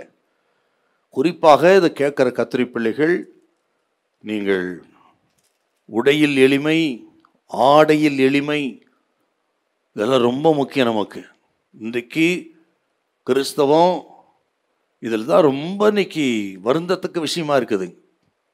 உங்கள் சபைக்கு புதுசாக சிலர் வந்தால் அல்லது ஏழ்மை நிலையில் வந்தால் அவர் உங்களை பார்த்து உங்கள் எளிமை தாழ்மையை பார்த்து இவ்வளோ வசதியானவங்க, எவ்வளோ எளிமையாக இருக்கிறாங்க என்று அந்த தரித்திர நிலைமையிலே தங்களை ஆறுதல் படித்து கொள்ள வேணும். அவளுக்கு ஆறுதலாக இருக்கணுங்க அது. அல்லது உங்கள் ஆடம்பரத்தை பார்த்து அவர்களை போல் நம்ம இல்லை, நம்ம வாழ்க்கை சரியில்லை என்று ஆலயத்துக்கு வந்தவர்கள் மனமடிவாகி போகக்கூடாது. ஆகவே தான் இருக்கட்டும், வீட்டில் எல்லாம் இருக்கட்டும், ஆனால் தேவ பிள்ளைகள் தகுதியான வஸ்திரம். வாலிப தம்பி தங்கச்சிக்கு நான் சொல்லுகிறேன், இந்த வருஷத்தின் ஆரம்பத்திலேயே வேதம் திட்டமாக சொல்லுது, தகுதியான வஸ்திரத்தினால் அலங்கரிங்கள் என்று சொன்னால், தகுதியான வஸ்திரம். என்னை போல ஜிபா போடுன்னு சொல்ல வாலிப பயன்மா இருக்கலாம். இருக்கட்டுங்க. ஆனால் பக்தி விருத்தி உண்டு பண்ணணும், தகுதியான வஸ்திரமாக இருக்கணும். அடுத்த பாலரை எந்த விதத்திலும் உங்கள் ட்ரெஸ் கவர்ச்சி பண்ணக்கூடாது. அப்படி உடுத்து தான் பக்தி விருத்தின்னு அர்த்தம், தகுதியான வஸ்திரம்னு அர்த்தம். அப்படிப்பட்ட வாழ்க்கை நம்ம வாழணுங்க. ஆகவே தான் சொன்ன, உணவில், உடையில், இருப்பிடங்களில் ஆண்டவரை வெளிப்படுத்துங்கள், தாழ்மையாருங்கள். ஃபிசிக்கல் டிசிப்ளின், ஸ்பிரிச்சுவல் டிசிப்ளின் என்பதை மனதில் வைத்து யோவான் ஸ்நானகனை நம்ம ஒரு ரோல் மாடலாக வைக்கணும். ஸ்தோத்திரம். இன்னொரு வார்த்தை கூட வாசிக்கிறேங்க, இது உங்களுடைய சிந்தைக்காக சொல்கிறேன். ஏசாயா 61:10. நமக்கு என்ன உடை வேணும்னு சொல்கிற அந்த உடைத்தாங்க மேன்மை. நமக்கு உடைய குத்தான் பேசுன்னு காரணம், இது கடைசி காலம். கடைசி காலத்தை வித்தியாசமாக இருக்கிறது. சில சபைகளும் போகவே முடியாதுங்க. ஆகவே இதை கேட்குற விசுவாச மக்கள், ஊழியர்கள் கவனமாக இருங்க. யாரையும் கண்ணம் பண்ணி பேசலை நான், ஆனால் சொல்ல வந்த கருத்தை கவனிக்கணும். ஸ்தோத்திரம். வாசிங்க 61:10. கர்த்தருக்குள் பூரிப்பாய் மகிழ்கிறேன், என் தேவனுக்குள் என் ஆத்துமா களி கூர்ந்திருக்கிறது. மணவாளன் ஆபரணங்களினால் தன்னை அலங்கரித்துக் கொள்ளுகிறதற்கும் மணவாட்டி நகைகளினால் தன்னை சிங்காரித்துக் கொள்ளுகிறதற்கும் ஒப்பாக அவர் ரட்சிப்பின் வஸ்திரங்களை எனக்கு உடுத்தீர். ரட்சிப்பின் வஸ்திரத்தை உடுத்தினார். நீதியின் சால்வை எனக்கு தரித்தார். நீதியின் சால்வை எனக்கு போர்த்தினார். ரட்சிப்பின் வஸ்திரம், நீதியின் சால்வை, அப்படி இந்த ஆவிக்குரிய வஸ்திரங்கள் தான் அதை தான் மேன்மைப்படுத்தணும். ரட்சிப்பை குறித்து, நீதியை குறித்து, பரிசுத்தத்தை குறித்து, ஆண்டவரை துதித்து ஆராதிக்கிற உண்மையான ஆராதனை குறித்து, துதியின் ஆடை, அப்போ இப்படி நீதியின் வஸ்திரம், ரட்சிப்பின் வஸ்திரம், இப்படிப்பட்ட வஸ்திரங்களினால் அலங்கரித்து என்றால் ஸ்பிரிச்சுவல் டிசிப்ளின் சொன்ன, அதுக்கு தான் உங்களுக்கு. ஆகவே இப்படிப்பட்ட காலம் மேன்மைப்படுத்துங்கள். ஸ்தோத்திரம். கர்த்தர் உங்களை ஒரு நாளும் கைவிடவே மாட்டார். ஹல்லேலூயா, பிரைஸ் தி லார்ட். சுருக்கமாக சொல்லப்போனால், ஆண்டவரோடு இருக்கிற நெருங்கி ஜீவிக்கிற ஜீவியம், ஆண்டவர் இயேசு மேலும் வைத்திர ஆழமான நம்பிக்கை, அதை இப்படிப்பட்ட காரியங்களை மேன்மைப்படுத்துங்கள். ஆண்டவர் மேல் வைத்திர, கிறிஸ்து மேல் வைத்திர நம்பிக்கையில் ஆழமாக இருங்க, உறவில் ஆழமாக இருங்க. ஸ்தோத்திரம். ஆண்டவர் உங்களை ஆசீர்வாத வருஷத்தில் அதான் சொல்கிறாரு பாருங்க. எதை பார்க்க போனீங்க நீங்கள்? மெல்லிய வஸ்திரம் தரித்திரனையும் இல்லைன்னு நான் உங்களுக்கு சொல்கிறேன் என்று யோவாசனுடைய கேரக்டரையும் அவருடைய நடத்திப்பை குறித்து ஆண்டவர் ரொம்ப ஸ்ட்ராங்காக அங்கே பேசுகிறார். ஏன் இப்படி சொல்கிறேன்னு கேட்டால், நல்லா கவனிக்க ஒரு வார்த்தையை. யோவாசனுடைய அழைப்பு என்னன்னு கேட்டிங்கன்னா, ஏசாயா 40:3 கொஞ்சம் வாசிக்க பார்க்கலாம். 40:3.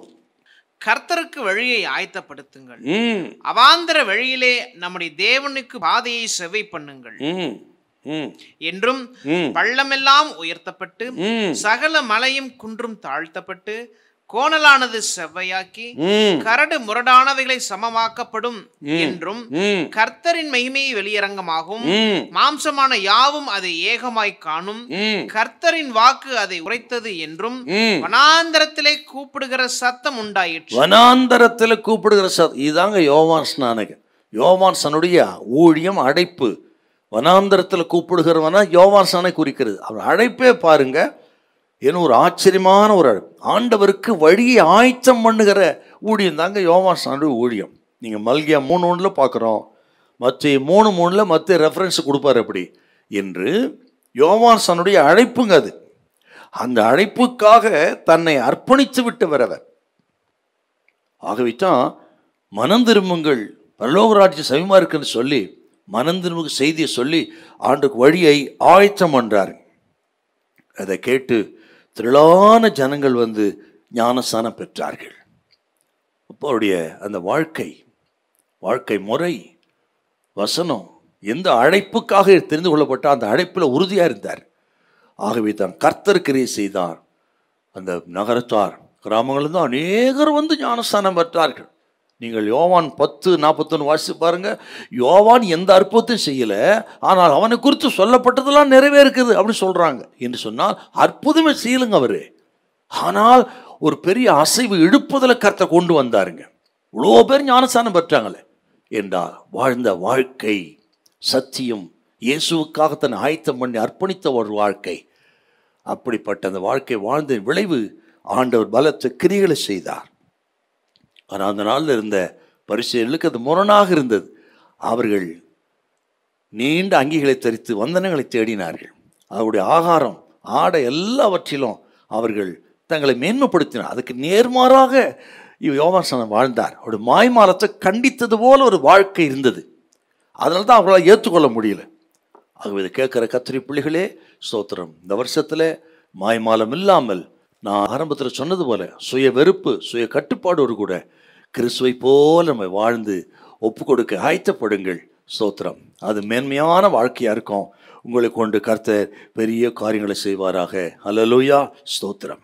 ஆகவே யோவான் ஸ்நானகன் எந்த விதத்திலும் தன்னை சமரசம் செய்து கொள்ளாமல், காம்ப்ரமைஸ் பண்ணாமல் அவர் வாழ்ந்தாருங்க. ஆகவே தான் ஆண்டவர் சொல்கிறாரு. இந்த 11 இன்னொரு குறிப்பு சொல்ல உங்களுக்கு. 11 கொஞ்சம் மறுபடியும் வாசிங்க. ஸ்திரீகளிடத்தில் பிறந்தவர்களில் யோவான் ஸ்நானனை பார்க்கிலும் பெரியவன் ஒருவனும் இல்லை. ஆச்சரியமான வார்த்தைங்க அது. என்று சொன்னா யாரெல்லாம் சொல்றாருங்க? பெரியவர் ஒருவனும் இல்லைன்னா ஏனோக்கு முதற்கொண்டு, ஏனோக்கு, ஆபிரகாம், அதன் பிறகு அந்த முற்பிதாக்கள் எல்லாரும் இங்க சொல்றாருங்க. அவர்கள் எல்லாரை காட்டிலும் யோவான் ஸ்நானகன் பெரியவன் சொல்றாருங்க, பெரிய தீர்க்கதரிசின்னு சொல்றாருங்க. ஏன் அப்படி சொன்னார்னா, அநேகர் இயேசு கிறிஸ்துவின் பிறப்பை குறித்து, இயேசு கிறிஸ்துவை குறித்து முன்னறிவித்திருக்கிறார்கள். நிறைய பேருங்க. பீலாயாமு, ஏசாயா, மீகா, மல்கியா, இந்த பெரிய பெரிய தீர்க்கதரிசிகள் எல்லாம் இயேசு கிறிஸ்துவின் பிறப்பை குறித்து அறிவித்திருக்கிறார். அவர்கள் எல்லாரை காட்டிலும் இவர் பெரியவன் சொன்னால் அவர்கள் இயேசு கிறிஸ்துவின் பிறப்பை அறிவித்தார்கள், இயேசுவை அறிவித்தார்கள். ஆனால் அவரை பார்க்கவில்லை. ஆனால் யோவான் ஸ்நானகன் அறிவித்தது மட்டுமல்ல, வழி ஆயத்தம் பண்ணினது மட்டுமல்ல, அவர் நேரடியாய் கண்டான். இதோ உலகத்தின் பாவத்தை சுமந்து தேவாட்டுக்குட்டி என்று சொல்லி அவர் அடையாளம் காட்டினான். மட்டுமல்ல, அவருக்கு ஞானஸ்நானமே கொடுத்தான் என்றால் யோவான் ஸ்நானனோடு அந்த அறிவிப்பு முடிவடைகிறது. ஆகவே தான் சொன்னாருங்க, ஸ்திரீகளுக்கு பிறந்தவர்களில் பெரிய தீர்க்கதரிசி யோவானை போல இல்லைன்னா எல்லாரோட பெரிய தீர்க்கதரிசி என்று இயேசுவுக்கு தன்னை அர்ப்பணித்து வாழ்ந்த யோவான் ஸ்நானகன். இன்னைக்கு அதை கேட்குற கர்த்தருடைய பிள்ளைகளே, அப்படி அர்ப்பணிப்புள்ள வாழ்க்கை தான் அவருக்கு முன்பாக பெரிய வாழ்க்கை. அப்படி அர்ப்பணித்து வாழ்ந்தவர்கள் தான் அவர் பார்வைக்கு பெரியவர்கள், கனத்துக்குரியவர்கள், மதிப்புக்குரியவர்கள். அப்படிப்பட்ட கனத்த மகிமை நம்ம தேடணும் இந்த வருஷத்தில். உங்கள் பரிசுத்தத்தின் மூலம், அர்ப்பணிப்பின் மூலம், எளிய வாழ்க்கை, தாழ்மையான வாழ்க்கை, பரிசுத்த வாழ்க்கை, தியாகமுள்ள ஒரு வாழ்க்கை, அப்படிப்பட்ட வாழ்க்கை நீங்கள் வாழ்ந்து ஸ்தோத்திரம், ஆடம்பரத்துக்கும் அழகுக்கும் அந்தஸ்துக்கும் அடிமைப்பட்டதிலிருந்து விடுதலையாகி ஸ்தோத்திரம் கர்த்தருக்காக வாழ ஒப்பு கொடுங்கள். ஸ்தோத்திரம். ஆக சுய கட்டுப்பாடோடு, சுய வெறுப்போடு, செல்ஃப் டிசிப்ளின், ஸ்பிரிச்சுவல் டிசிப்ளின் இவைகளை மனதில் வைத்து தேவைகளெல்லாம் குறைத்து கொண்டு தேவனை பிரியப்படுத்தும்படி வாழுங்கள். கர்த்தர் உங்களை உயர்த்துவார், மேம்படுத்துவார். ஒரு குறை உங்களுக்கு இருக்காது. அல்லேலூயா, பிரைஸ் தி லார்ட். எத்தனை பேர் உங்களுக்கு நான் சொல்லட்டும். குறிப்பாக மகாத்மா காந்தி அடிகளை பாருங்கள். தேசத்தின் விடுதலைக்காக தன்னை எவ்வளோ எளிமையாக்கிட்டாருங்க. குறிப்பிட்ட காலத்திலே சுதந்திரத்தை வாங்கி கொடுத்துட்டாரு. முன்னால் மறைந்த முதலமைச்சர் அண்ணாதுரை பாருங்கள், அவ்வளோ செழிப்பான ஒரு வாழ்க்கை. ஒரு முறை அவருடைய சட்டை கிழிந்து இருந்ததா, அதை பார்த்து உடன் சொன்னார், ஐயா உங்கள் சட்டை கிழிந்திருக்குன்னு. பார்த்தார், கிழிஞ்சிருக்குது. உடனே இந்த பக்கம் இருக்க துண்டு எடுத்து இந்த பக்கம் போட்டுட்டு மறைச்சிட்டு வாங்கன்ட்டாராம் ஒரு முதலமைச்சர். காமராஜரை பாருங்கள், அவர் மறிக்கும் பொழுது அவருடைய சொத்துன்னு பார்த்தா ஒரே ஒரு எக்ஸ்ட்ரா ஒரு ட்ரெஸ் தானா. எவ்வளோ எளிமையாக வாழ்ந்து சாதித்திருக்கிறார். இதெல்லாம் நமக்கெல்லாம் ஆவிக்குரிய பிள்ளைகளுக்கு ஒரு திருஷ்டாந்தங்க என்றார். கர்த்தருடைய பிள்ளை எப்படி நம்ம வாழணுங்க? நம்ம அப்படி ஆண்டவருக்காக வாழ்ந்து சாதிக்கணும், அதுதான் நம்ம நோக்கம். அப்படி வாழ்ந்தவர் யோவான் ஸ்நானகன். ஹல்லேலூயா, பிரைஸ் தி லார்ட். சரி, மூன்றாவது முதல்ல பார்த்தோம் 11:7 எதை பார்க்க நீங்கள் போனீங்க? காற்றினால் அசையும் நாணலையோ. ரெண்டாவது எதிர்பார்க்க போனீங்க? மெல்லிய வஸ்திரம் தரித்தவர்களையோ. மூன்றாவது கேட்குறாரு பாருங்க, மூன்றாவது கேள்வி 11:9. அல்லவென்றால் எதை பார்க்க போனீர்கள்? தீர்க்கதரிசியோ? ஆம், தீர்க்கதரிசி பார்க்கிலும் மேன்மையுள்ளவனையே என்று உங்களுக்கு சொல்லுகிறேன். எதை பார்க்க போனீர்கள்? தீர்க்கதரிசியோ அப்படின்னு சொல்லிட்டு, ஆம் தீர்க்கதரிசி காட்டிலும் மேன்மையுள்ளவனையே. எதை பார்க்க போன? மூணாவது கேள்வி, தீர்க்கதரிசியை பார்க்க போனீங்களா? ஆமாம், எல்லா திருச்சாட்டிலும் மேலானவன் யோவான் ஸ்நானகன் அப்படின்னு மூணாவது சாட்சி சொல்றாரு. இந்த யோவான் ஸ்நானகன் ஒருபோதும் தன்னை தீர்க்கதரிசி என்று அழைத்து கொண்டதே கிடையாது. இயேசுவைத்தான் அவர் தீர்க்கதரிசி என்று சொன்னான், இயேசுவைத்தான் அவன் மேசியா என்று சொன்னான். ஆனால் ஒருபோதும் தன்னை தீர்க்கதரிசின்னு சொல்லல. ஆனால் இயேசுநாதர் தான் அவனை தீர்க்கதரிசின்னு சொல்றாரு. இவ்வளோ அருமையான ஒரு சாட்சி பாருங்க. ஆக இதெல்லாம் நமக்கு ஒரு நல்ல படிப்பினைங்க. தேவனால் புகழப்படுவது தான் நமக்கு மேன்மை. ஆகவே கர்த்தருடைய பிள்ளைகள், உங்கள் எல்லாம் இருக்கட்டும், எதுவாக இருக்கட்டும்ங்க, நல்லா படிச்சிருக்கலாம், வசதி வாய்ப்போடு இருக்கலாம். ஆக உங்களை மேன்மைப்படுத்தாதீங்க, படிப்பை மேன்மைப்படுத்தாதீங்க, பதவியை, அழகு, அந்தஸ்தை, குடும்பத்தை, பின்னணியை, பேக்ரவுண்டை மேன்மைப்படுத்தாதீங்க. உங்களை தாழ்த்துங்கள். யோவான் சொன்ன அருமையான ஒரு வாழ்த்தை அதை வாசிச்சு ஆகணும்ப்பா. யோவான் 3:30. அவர் பெருகவும் நான் சிறுகவும் வேண்டும். அவர் பெருக வேண்டும், நான் சிறுக வேண்டும். அதுதாங்க யோவான் ஸ்நானகன். இதிலே எல்லாம் அடங்கிடுச்சு நமக்கு. அப்படியே இருதயத்தில் எழுதணுங்க. அதெல்லாம் ஆண்டவர் சொன்னார், தீர்க்கதரிசியை காட்டிலும் மேன்மை உள்ளவன் யோவான் ஸ்நானகன். தீர்க்கதரிசின்னு சொன்ன யாருன்னு கேட்டீங்கன்னா, ஆண்டவரையே சார்ந்து ஆண்டவரை நம்பி வாழ்கிறவர்கள், அவர்கள் தாங்க தீர்க்கதரிசிகள். மட்டுமல்ல, தீர்க்கதரிசிகளுக்கு 2 ஊழியம் இருக்குதுங்க. ஒன்று, ஆண்டவரிடத்தில் செய்தியை வாங்குவது, வாங்கின செய்தி அப்படி அறிவிப்பது. இதுதாங்க தீர்க்கதரிசி. தீர்க்கதரிசி அவனுடைய இலக்கணத்தை சொல்லிட்டேன். ஆண்டவரையே சார்ந்து வாழ்வது, அவரை நம்பி வாழ்வது, ஆண்டவர் கொடுத்த செய்தியை வாங்கி வாங்கின செய்தபடியே அறிவிப்பது. இதுதாங்க தீர்க்கதரிசி. அவர்களுக்குத்தான் ஆண்டவர் தம்மை வெளிப்படுத்துகிறார். இனி சம்பவிக்க போகிற காரியங்களை வெளிப்படுத்துறாருங்க. அந்த வெளிப்பாட்டை பெற்றவர் தான் தீர்க்கதரிசி. அப்படி வாழ்ந்தவர் தாங்க யோவான் ஸ்நானகன். ஆகவே தான் ஆண்டவர் சர்டிஃபிகேட் கொடுக்குறாருங்க. நீங்கள் வாசிங்க ஒரு வசனம், ஆமோஸ் 3:7. கொஞ்சம் வாசிங்க பார்க்கலாம். ஆமோஸ் 3:7. கர்த்தராகிய ஆண்டவர் தீர்க்கதரிசிகளாகிய தம்முடைய ஊழியக்காரருக்கு தமது ரகசியத்தை வெளிப்படுத்தாமல் ஒரு காரியத்தையும் செய்யார். பார்த்தீங்களா? அப்போ தீர்க்கதரிசி ஆண்டவரே சார்ந்து ஆண்டவர் நம்பி வாழ்கிறவர்களுக்கு ஆண்டவர் தமது ரகசியத்தை, நீ சம்பவிக்க போகிறத, மக்களுக்கு சொல்ல வேண்டிய காரியத்தை அவரே வெளிப்படுத்துகிறாரு. இன்றைக்கு அப்படி நம்ம வாழ்ந்தால் இனி வரப்போகிற காரியங்கள், சம்பவிக்க காரியங்கள், ஜனங்களுக்கு ஆண்டு சொல்ல வேண்டிய காரியங்களை கர்த்தர் வெளிப்படுத்தி சொல்லுவார். அப்படி வாழ்ந்தவர் யோவான் ஸ்நானகன். ஹல்லேலூயா, பிரைஸ் தி லார்ட். யோவானுடைய அழைப்பில் இன்னொன்று என்னன்னா, 5:35. யோவான் 5:35. அவன் எரிந்து பிரகாசிக்கிற விளக்காய் இருந்தான். நீங்களும் சில காலம் அவன் வெளிச்சத்திலே கழிகூற மனதாயிருந்தீர்கள். யோவான் ஸ்நானகன் சில காலம் எரிந்து பிரகாசிக்கிற விளக்கு. குறுகிய காலத்திலே வாழ்ந்து மிகப்பெரிய அசைவை இஸ்ரவேலிலே உண்டு பண்ணினவர், எழுப்புதலை கொண்டு வந்தவர். வாழ்ந்த வாழ்க்கை குறுகிய காலம் இருந்தாலும் அவரால் நடப்பிக்கப்பட்ட கிரியைகள் மகா பெரிய கிரியைகள் என்று சொன்னார். நமக்கு நல்ல ஒரு திருஷ்டாந்தங்க. இதெல்லாம் எத்தனை வருஷம் வாடுறதுன்னு இல்லை, எப்படி வாழ்ந்தோம் என்பதுதான் முக்கியம். ஊழியக்காரர்களும் கவனிக்கணும். எத்தனை வருஷம் ஊழியம் செய்தோங்கிறது இல்லை, எப்படி ஊழியம் செய்தோம்.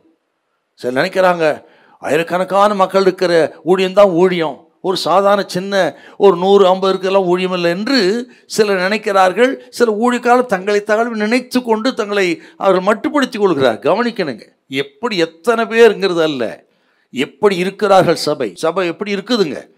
ஆகவே தான் கால்வினையர் சொன்ன அந்த வார்த்தையின் அடிக்கடி நான் சபைக்கு நான் சொல்லுவேன். ஒரு சபையினுடைய சிறப்பு என்னன்னு கேட்டிங்கன்னா, திரளான ஆத்துமாக்களில் அல்ல, அதன் பரிசுத்தத்தில் இருக்கிறது அப்படி சொல்கிறாருங்க. அதன் பரிசுத்தத்தை பொறுத்தாங்க சபை. ஆக எத்தனை பேர் இருக்கட்டும், ஆயிரக்கணக்கான மக்கள், எங்கள் சபையிலும் ஆயிரக்கணக்கான மக்கள் இருக்கிறார்கள். ஆனால் சபை எப்படி இருக்கிறது அதுதான் ரொம்ப முக்கியம் நமக்கு. நீங்கள் சில வசனத்தில் வாசிக்கணும் கண்டிப்பாக. அழைப்பு சில காலம் எரிந்து பிரகாசப்படும். என்ன அழைப்புன்னு பார்த்தீங்கன்னா, கிட்டத்தட்ட இயேசுநாதர் உலகத்துக்கு வரக்கு முன்பு 700 வருஷத்துக்கு முன்பே இவர் அழைப்பு குறித்து ஏசாயா சொல்லிட்டார். நம்ம வாசித்திருக்கிறோம் ஏற்கனவே 40 அதிகாரம் ஏசாயால. 700 வருஷத்துக்கு முன்னமே இவர் அழைப்பை குறித்து வனாந்திரத்தை கூப்பிடு சத்தம், ஆண்டவருக்கு வழி ஆயத்தம் பண்ணுகிறவன் என்று அழைக்கப்பட்டு அந்த அழைப்பு குறித்து நம்ம பார்க்குறோம். 700 வருஷம் முன்னாடியே சொல்லப்பட்டிருங்க. இதற்கென்றே விசேஷமாக தெரிந்து கொள்ளப்பட்டவர், ராஜாவின் வருகைக்கென்று வழி ஆயத்தம் பண்ணுகிற யோவான் ஸ்நானன். ஏதோ உலக ராஜா மாதிரி கிடையாது. உலக ராஜாக்களுக்கு வழி ஆயத்தம் பண்ணுகிற அந்த வேலை இல்லைங்க. ராஜாதி ராஜாவுக்கு வழி ஆயத்தம் பண்ணுகிற அனுப்பப்பட்ட அற்புதமான தீர்க்கதரிசிங்க இவர். ஆகவே தான் ஆண்டவர் ரொம்ப சந்தோஷப்பட்டு இவருடைய ஊழியத்தை உயர்த்துறாருங்க. யோவான் ஸ்நானனுடைய ஊழியத்தை கொஞ்சம் கவனிக்கணுங்க. வழி ஆயத்தம் பண்ணுறதுன்னு கேட்டிங்கன்னா எழுத்தின்படியான வழி கிடையாது. அதாவது ஒரு பாதை அமைக்கிறது அப்படி கிடையாதுங்க. ஆவிக்குரிய ஆயத்தம். என்னங்க அது ஆவிக்குரிய ஆயத்தம்னா, அதுதான் அவர் பண்ண பிரசங்க. இப்போ வாசிங்க மத்தேயு 3ஆம் அதிகாரம் 2-3 வசனம் கொஞ்சம் வாசிங்களேன். மத்தேயு 3:2-3 வசனம். மனம் திரும்புங்கள், மனம் திரும்புங்கள், பரலோக ராஜ்யம் சமீபித்திருக்கிறது, பரலோக ராஜ்யம் சமீபித்திருக்கிறது என்று பிரசங்கம் பண்ணினான். கர்த்தருக்கு வழியை ஆயத்தப்படுத்துங்கள், அவருக்கு பாதைகளை செவ்வை பண்ணுங்கள் என்று வனாந்தரத்திலே கூப்பிடுகிறவருடைய சத்தம் உண்டென்று ஏசாயா தீர்க்கதரிசியினால் சொல்லப்பட்டவன் இவனே. பார்த்தீங்களா? என்றால் ஆயத்தம் பண்றதுன்னா நான் சொன்னேன் ஆவிக்குரிய ஆயத்தம். அதாக மனம் திரும்புதல். மனம் திரும்புதல் தாங்க இயேசு ராஜாவை வரவேற்பதற்கு ஆயத்தம் முதல் வேலைங்க. மனம் திரும்புதல். அதாவது நம் இருதயத்தில் இருக்கிற அவிசுவாசத்தை அகற்றுறது, பாவங்களை அகற்றி அவிசுவாசங்களை அகற்றி கர்த்தருக்கு பிரியமில்லாத காரியத்தை அகற்றி மனம் திரும்புவதற்கு நேராக ஜனங்களை வழிநடத்தி இயேசுவின் வருகைக்கு ஆயத்தப்படுத்துவது. இந்த ஊழியத்தை தான் யோவான் ஸ்நானன் செஞ்சார். என்றால் நாம ஆண்டவராகிய இயேசு கிறிஸ்து ராஜாதி ராஜா வரப்போகிறார். அவர் வரவேற்க வேண்டியது எப்படி இருக்குன்னா இப்படிப்பட்ட ஆயத்தங்கள் தாங்க. இருதயத்தை சுத்தம் பண்ணி பரிசுத்தத்தோடு கரை தரை இல்லாமல் வாழ்கிற வாழ்க்கை, இருதயம் ஆயத்தமா இருக்கு. அந்த ஆயத்தத்தை செய்த முதல் வேலை செஞ்சவர் தாங்க யோவான் ஸ்நானகர். இப்போ ராஜாதி ராஜாவுக்காக வழி ஆயத்தம் பண்ணாருன்னா இப்பவும் நமது ராஜாதி ராஜா இயேசு ராஜா வரப்போகிறார். ரகசிய வருகையில 2ஆம் வருகையில அந்த வருகைக்கென்று நம்ம ஆயத்தமா இருக்கணுங்க. அதுதான் ரொம்ப முக்கியம். நமக்கு கவனிக்கணும். பேதுரு ஒரு வார்த்தை சொல்வார், 2 பேதுரு 3:14. அது கொஞ்சம் வாசிக்கலாமா? 2 பேதுரு 3:14. ஆகையால் பிரியமானவர்களே, இவைகள் வர காத்திருக்கிற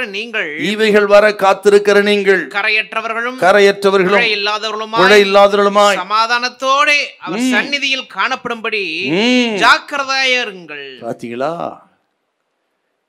கரையற்றவர்களும் பிழையற்றவர்களுமாய் அவர் சன்னிதானத்தை காணப்படுவதற்கு ஜாக்கிரதை. இதுதாங்க ஆயத்தம் நமக்கு.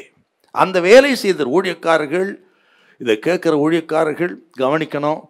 நமது லக்கு, சபையின் கோல் என்ன? மத்திய ஆகாயத்தில் மணவாளன் இயேசுவை சபை சந்திக்க வேண்டும். அதற்கென்று தான் ஆயத்தம் பண்ணும். அதற்காகத்தான் இயேசு சிலுவைக்கு போனார். அதாங்க எபேசியர் 5:27 நம்ம பார்க்கிறோம். பிழையற்றதும் மாசற்றதுமான மகிமுள்ள சபையா தமக்குன்பாக நிறுத்திக் கொள்வதற்கு இயேசு தம்மை தாமே ஒப்பு கொடுத்தார். சிலுவை மரணம் எதுக்குங்க? இயேசு கிறிஸ்து எதுக்கு சிலுவைக்கு போனார்? சிலுவை மரித்தார்.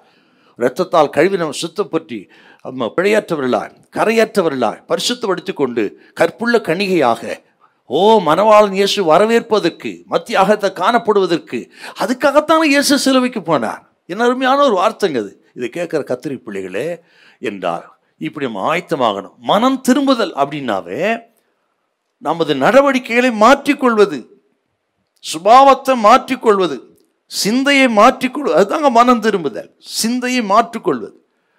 அப்படி மாற்றி பாவத்தை விட்டு விலகி சோத்திரம் பரிசுத்தமாய் வாழ்ந்து வருகைக்கு ஆயத்தம் பண்ணுங்கள். ராஜாவுக்கு வழியை ஆயத்தம் பண்ணும்படி தன்னை அர்ப்பணித்து ஊழியம் செய்தவன் யோவான் ஸ்நானகன். ஆக தடைகளை அகற்றும்படியாக வந்தவன் யோவான் ஸ்நானகன். அந்த நாட்களில், பண்டைய நாட்களில் ராஜாவை வரவேற்பதுக்கென்று அறிவிப்பாளர்கள், மெசஞ்சர்ஸ் இருப்பாங்க. ராஜா வருகிறார், ராஜா வருகிறார் என்று சொல்லி முன்னமே போய் வழி ஆயத்தம் பண்ணுவாங்க. அவர்கள் வேலை ராஜா வருகின்ற அறிவிப்பு கொடுப்பது, வருகிற வழியில் இருக்க தடைகளெல்லாம் அகற்றுவது. இப்படி எல்லாம் ஆயத்தமாகிவிட்டது என்று சொல்லி ராஜாவுக்கு சொல்லி அப்போ ராஜா வருவார். இதான் அந்த நாட்களில் ராஜா வரவேற்க விதம். அதை போல் நமது ராஜாதி ராஜா இயேசு கிறிஸ்துவை வருவதற்கு வழி ஆயத்தம்னு யோவான் ஸ்நானகன் என்று சொன்னால், நீங்களும் நானும் நமது ராஜாவை வரவேற்பதற்கு ஆயத்தமாக இருக்கிறோமா? உலகத்தில் நடக்க எல்லா காரியங்களும் கொஞ்சம் பாருங்க. ஆண்டவருடைய வருகை சமீபத்தில் இருக்கிறது என்பது சொல்றது எல்லா நிகழ்ச்சியும் எல்லாம் தலைகளாக இருக்குது. இன்னைக்குங்க சொல்லப்பட்ட காரியங்கள் எல்லாம் நிறைவேறி கொண்டிருக்கு என்று சொன்னால் இதோ ஒரு வாசலுக்கு வந்திருக்கிறார் என்று நம்ம உணர்வடைந்து ஊழியக்காரனும் சரி விசுவாச மக்களும் வருகைக்கு எப்போ ஆயத்தமாக இருக்கணும். இன்னைக்கு நிறைய பேர் வருகை பரியாசமான இருக்கத்தான் பண்ணிட்டு போட்டோம், பிரச்சனை இல்லை. ஆனால் உங்கள் இருதயத்தை நீங்கள் பரிசுத்தப்படுத்தி கொண்டு வருகைக்கு ஆயத்தமாக இருங்கள். ஆண்டவர் இயேசு சீக்கிரம் வருகிறார். Price the lord. இந்த வார்த்தையை சொன்ன உடனே பரிசேயருக்கெல்லாம் ரொம்ப அதிர்ச்சி ஆயிடுச்சு. மனம் திரும்புதல், மனம் திரும்புதலுக்கு ஏற்ற கனியை கொடுங்கன்னு உடனே எங்களுக்கு எதுக்கு மனம் திரும்புதல்? நான் ஆபிரகாம் சந்ததி, நாங்கள் தெரிந்து கொள்ளப்பட்ட சங்கதி, அது மனம் திரும்புது எங்களுக்கு தேவையில்லை, புறஜாதிகளுக்கு அப்படின்னு நினைச்சேன். அதுக்கு தான் சொல்கிறாருங்க. அவர் சொல்கிறார், அந்த வார்த்தையோட வாசிச்ச மத்தேயு சுவிசேஷம் 3ஆம் அதிகாரம் 8-9.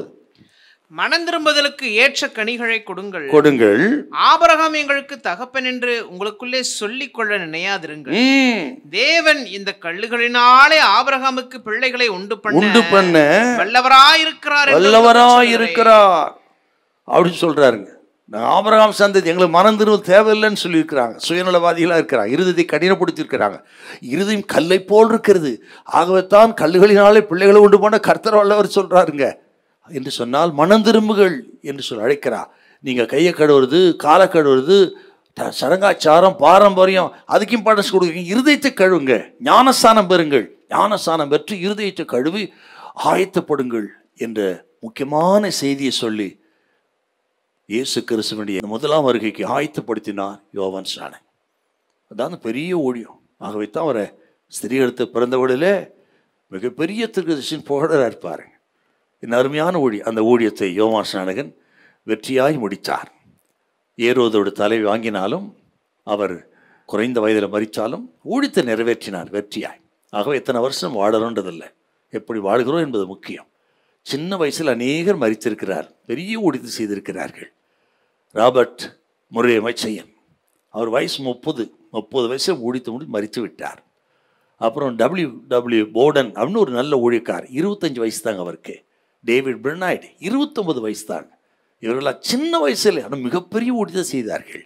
இயேசு கிறிஸ்துவை பாருங்கள், 33.5 ஆண்டுகளிலே உலகத்தை அசைத்த, இன்றைக்கும் அசைந்து கொண்டு உலக ரட்சகராகி எத்தனை பெரிய ஊழியம் என்றால் இந்த கேட்குற கத்திரிப்பள்ளி எத்தனை வருஷங்கிறது இல்லை, எப்படி வாழ்கிறோம் என்பது ரொம்ப முக்கியம்.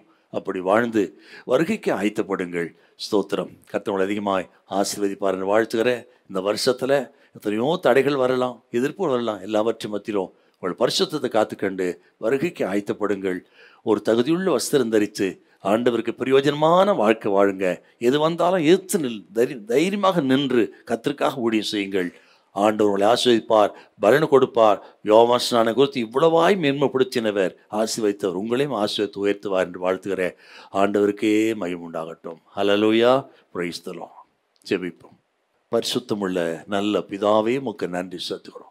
எங்கள் ஆண்டவர் இயேசுவின் நாமத்தில் ஜெபிக்கிறோம் கர்த்தாவே. யோவான் ஸ்நானனுடைய வாழ்க்கை, அவருடைய ஊழியத்தை தியானிக்க உதவி செய்தீர் கர்த்தாவே. இதை கேட்ட ஒவ்வொரு மக்களுக்காக ஜெபிக்கிறேன். பரிசுத்தம் அடைய செய்யும், வருகைக்கு ஆயத்தப்படுத்தும், கிருபை தாங்கட்டும். இயேசு கிறிஸ்துவின் மூலம் நல்ல பிதாவே, ஆமென். God bless you.